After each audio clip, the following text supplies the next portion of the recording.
I pledge allegiance to your flag of the United States of America, and to your republic for which it stands, one nation, under God, indivisible, with liberty and justice. For who? For you? For some? We have been studying Hamlet. But now I am sitting in a classroom with 25 seniors in the dark. We are on lockdown. It is a drill. Y'all know how in Harry Potter, everyone's always like, oh yeah, Hogwarts is the safest place to be right now. Yeah, Hogwarts is the safest place in the world. But in reality, it's like Hogwarts is the one place where fucked up shit routinely goes down. Like one year at Hogwarts, there's just a giant racist snake slithering through the castle committing hate crimes. And then the next year, the Ministry stations a horde of actual soul-sucking demons in the castle and just expects everyone to be cool with it. I mean, there's literally a tree on campus that just, murders people! And then everyone acts all surprised when the neo-Nazis show up like, oh my god, how could this happen? At Hogwarts! If you give a teacher a gun, they're probably going to ask you for some bullets. And when you give them the bullets, they'll probably ask you for proper training.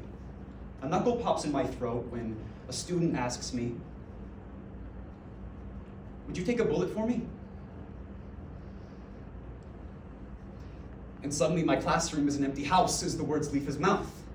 My solar plexus caves. I say, kneel. I decided that the moment I bubbled in my first multiple choice question on my certification exam. I've been waiting for you to ask this question. I hope I pass this test.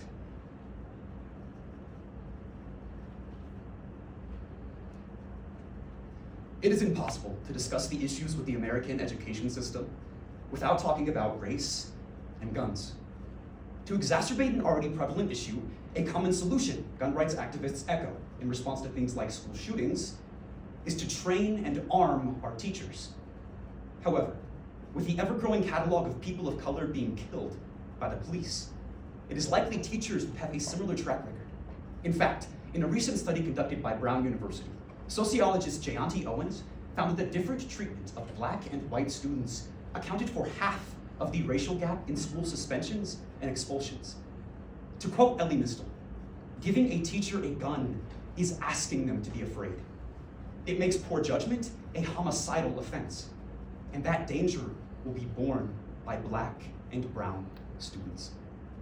It is time we consider the real-world effects of putting more guns into our classrooms.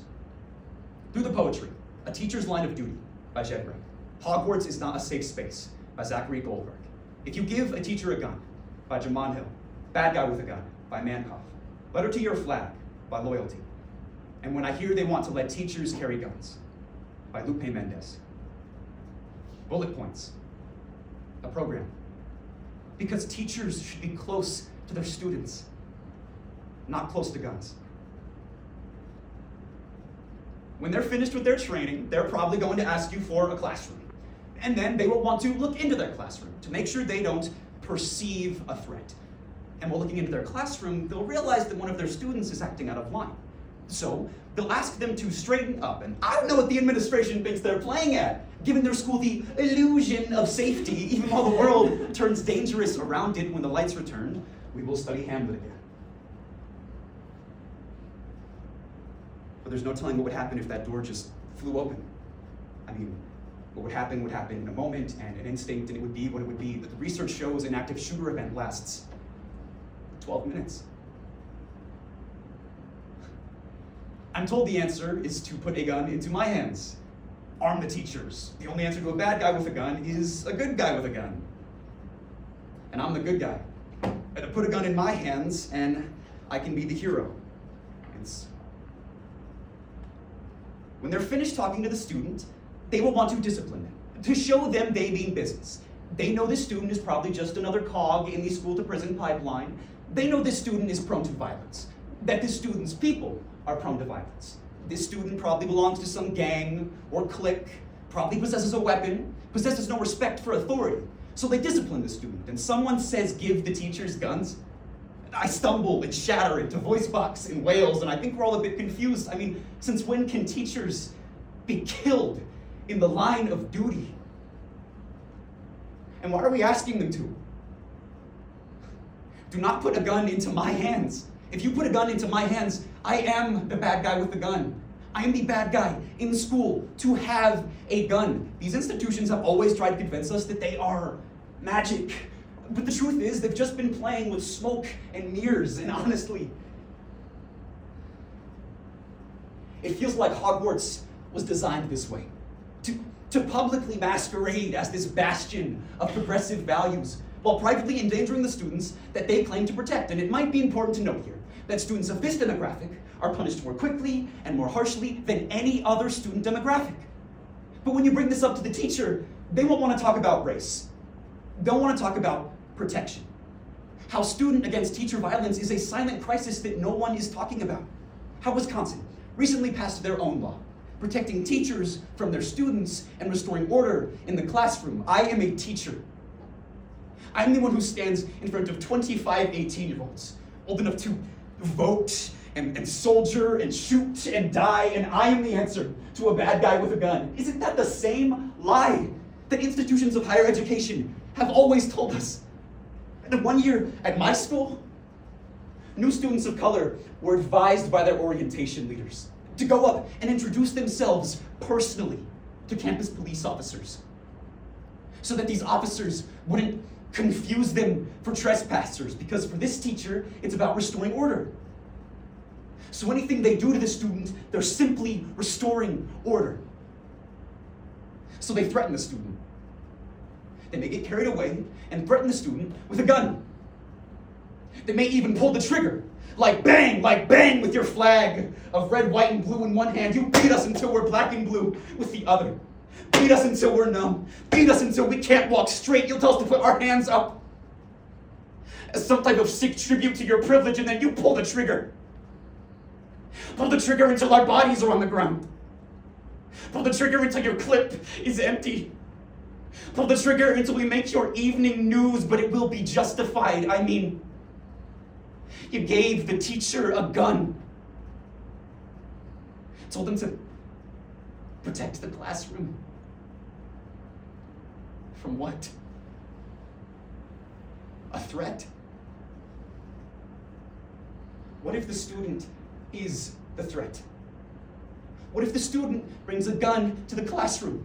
What if the teacher perceives the student as a threat? Are you asking teachers to shoot their students? Do not put a gun into my hand, because I am a good guy already. And I wield my weapon of words daily.